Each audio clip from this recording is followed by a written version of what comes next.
Hello book fans, I have got a banger for you today. This is essential reading. It is a 5 out of 5 experience. I am talking about A.J.P Taylor's The Origins of the Second World War. This is essential reading for everybody. If you did GCSE English, you need to read this because GCSE did not tell you why World War II happened. It told you nothing at all about it that was relevant whatsoever. It told you a few facts really, at best.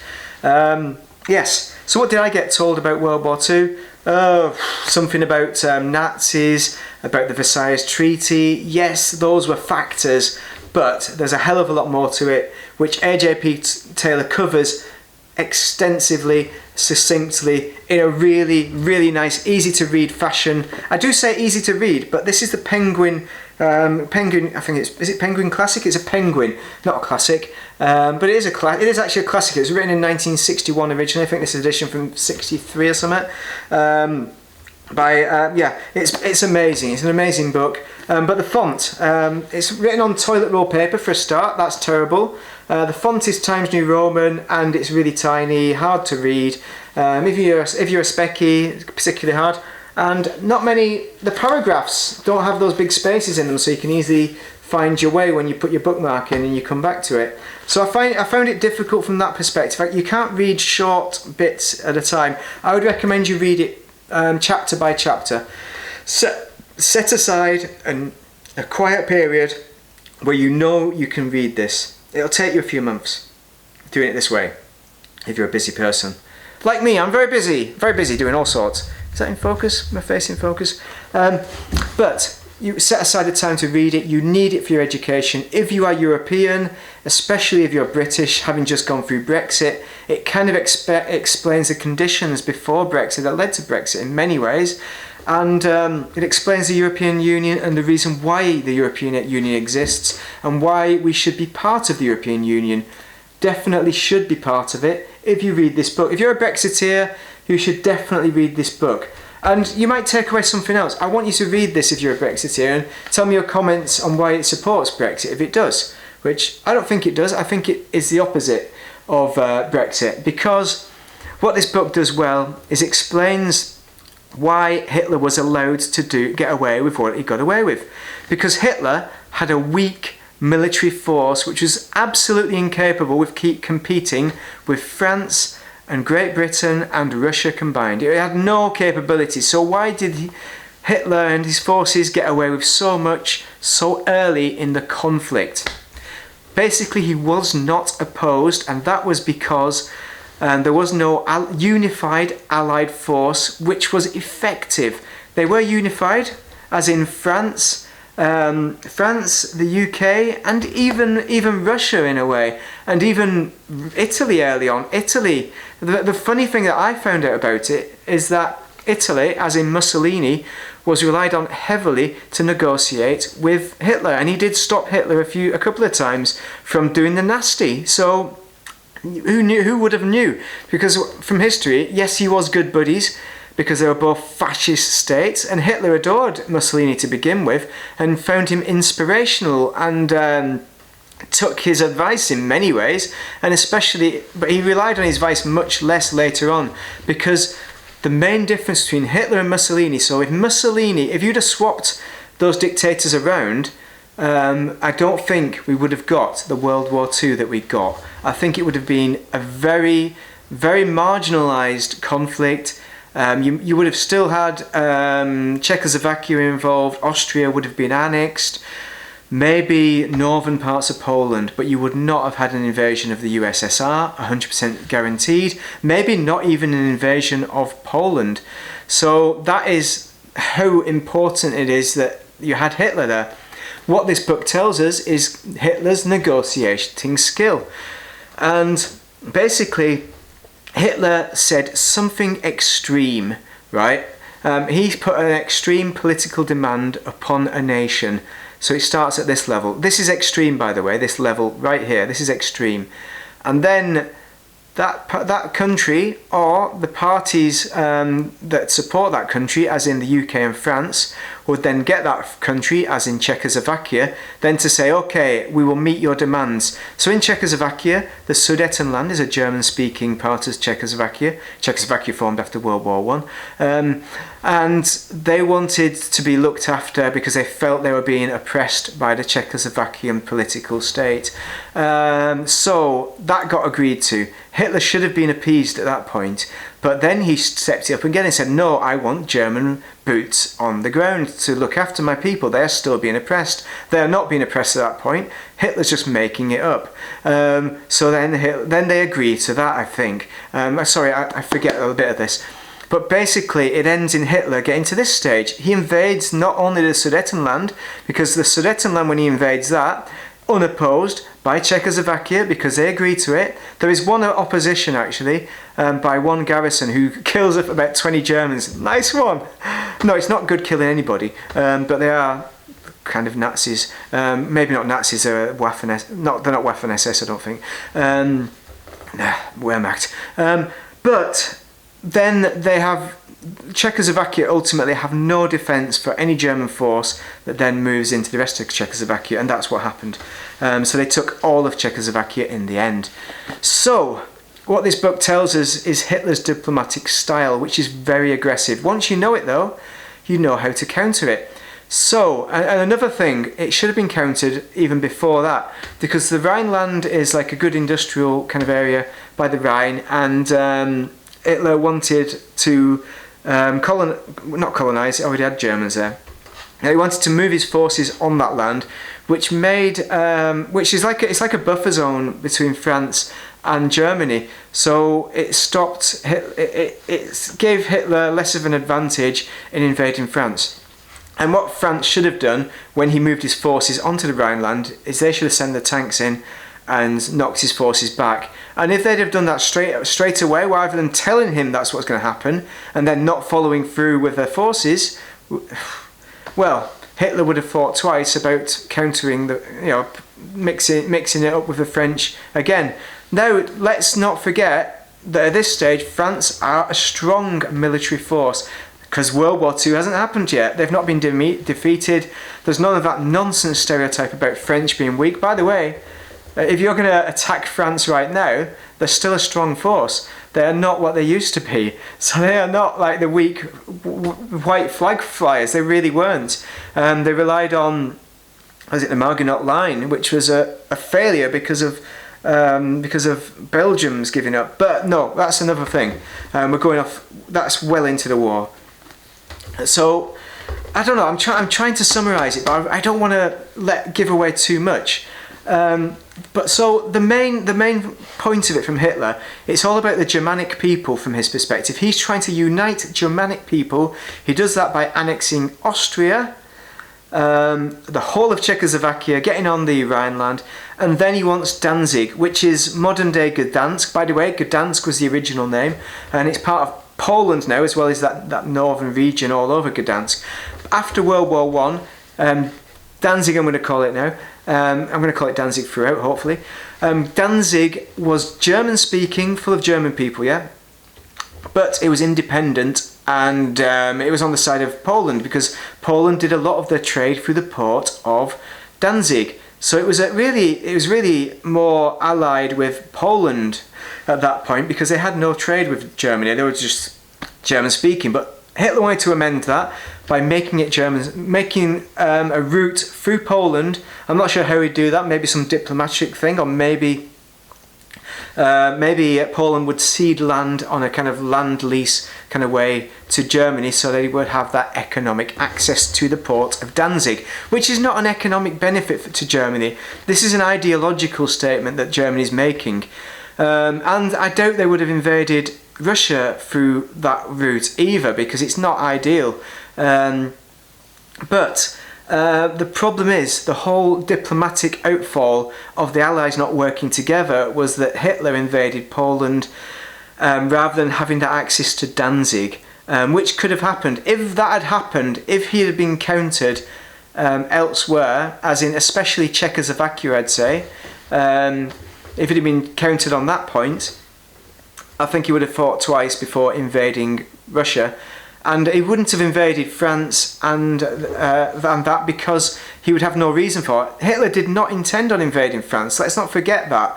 There was there was animosity because it's a neighbouring great power. Now, France is a declining great power, so is the UK, but to a lesser extent. The UK has a greater navy, which Germany feared because Germany's navy was much smaller.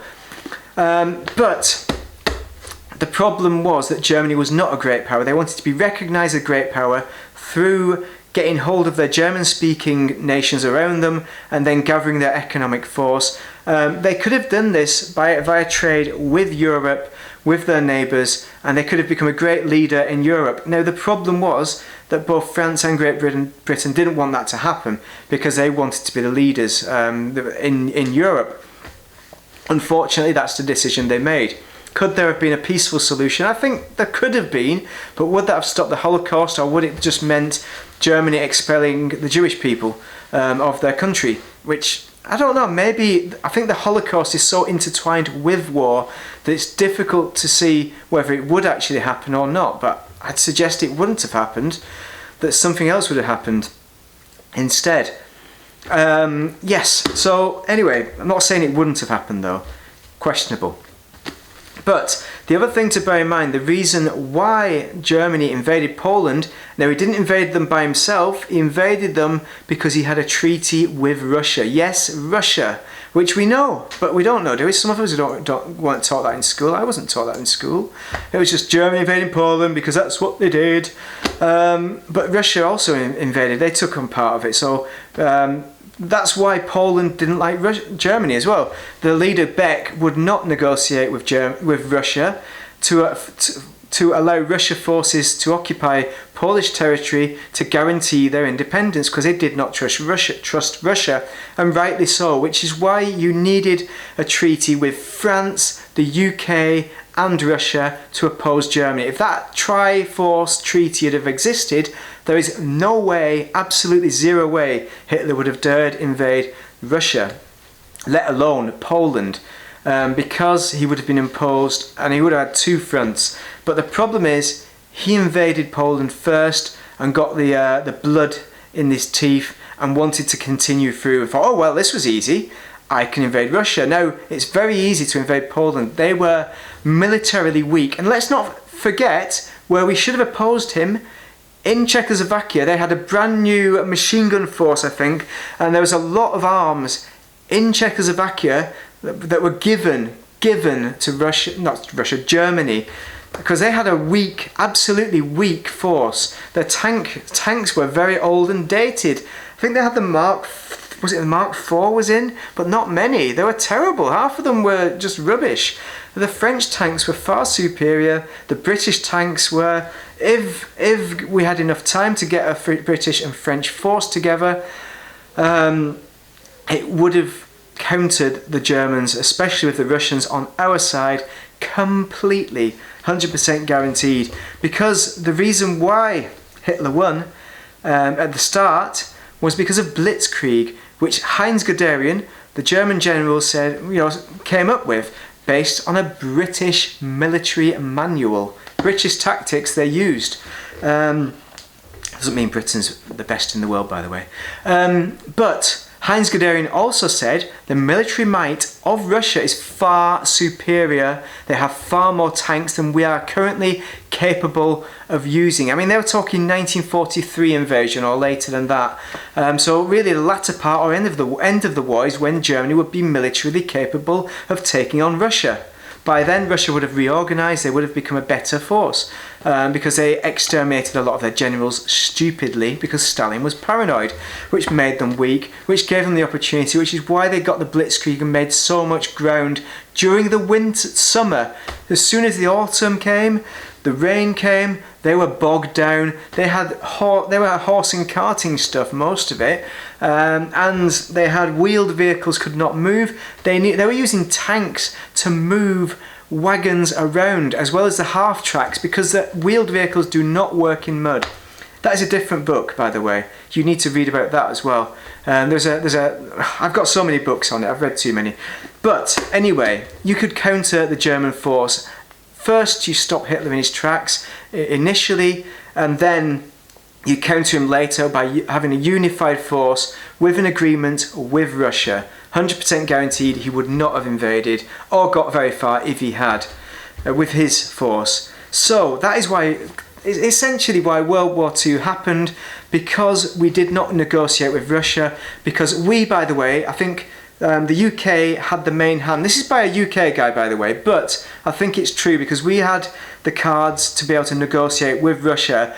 Russia were open to negotiation, but we did not take advantage of that. We did not negotiate and say, well, we need to have a treaty to guarantee each other, to make sure that we guarantee Poland. So we need to work with Poland, with Beck, to make sure Beck allowed Russian forces on his soil, because it would only come from the Russian side, because they were the only ones with the military might to counter the Germans. So that is it, basically. We were stupid, and I mean the Allies, I don't mean just the UK. UK made a very critical decision, and it was based on the bias of the Tory party, who were culturally against communism. You know, rightly so, but still you need to ally with the forces that are against your danger area, as Stalin and Hitler knew too well. They were both not recognised as great nations, but Stalin and Hitler became, temporarily at least, great nations. Now, you know, Russia is not a great nation. Again, we're getting exactly the same thing again. You see, with Putin now, because Russia is not a great nation, they want to be recognised as a great nation, and they're doing it through their military might, with a nonsense war, with a nation, the Ukrainians, who should be their allies, just because they see the European Union as a threat. Now, this book explains why the European countries do not work together well, which is the reason why the European Union does not always work well together. But in one area it does work well together, and that is not having a world war, and in economic trade between nations and upscaling nations who are otherwise poor, and areas of nations. And let's not forget, in Great Britain, there has been investment in poor areas of each country to level things up, and that came from the European Union. So there you go. If you're in the northeast, for example, there is less economic investment. Where is all this? Where is all this levelling up of the north? I ask you. It's all nonsense, and that all comes because from the European Union, because they recognise, this book recognises as well, that poverty and economic weakness leads to aggression, whether it's in the country in question, or whether it's in making a military force that invades a neighbouring country. So you have a European Union, which is a free trade agreement with immigration across borders to make sure each nation is best prepared for. It doesn't work 100% guaranteed, but it does work best on average for the nations. But it means that you should not get one nation above all others, which you do, you know. You got the Germans, Germany, the France, the UK, leaders. But over time, you should get the poorer countries getting better as well. Anyway, this book is not an argument against Brexit.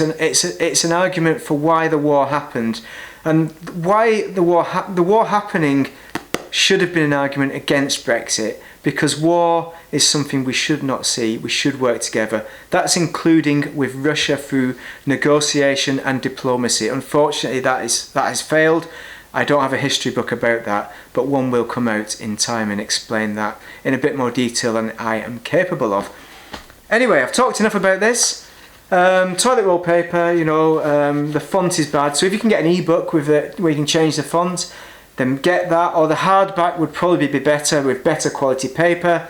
Definitely buy it. You need to read it. It's essential reading for sure.